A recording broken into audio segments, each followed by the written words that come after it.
In this brief tutorial, I will demonstrate the process of sending disappearing photographs via Telegram.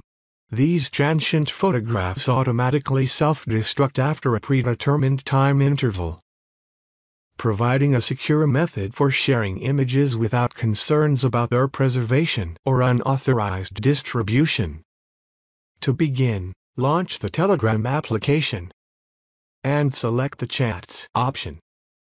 Subsequently, identify the chat associated with the intended recipient of the disappearing photograph, and tap on the paperclip icon situated at the bottom left corner of the screen.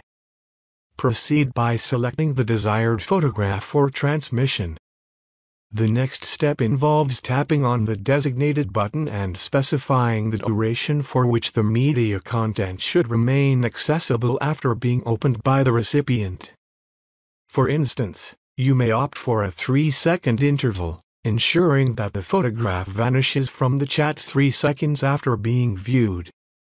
Finally, simply send the photograph.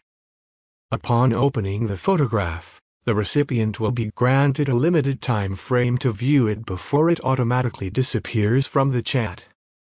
This user-friendly feature empowers you with greater control over your media sharing activities within Telegram.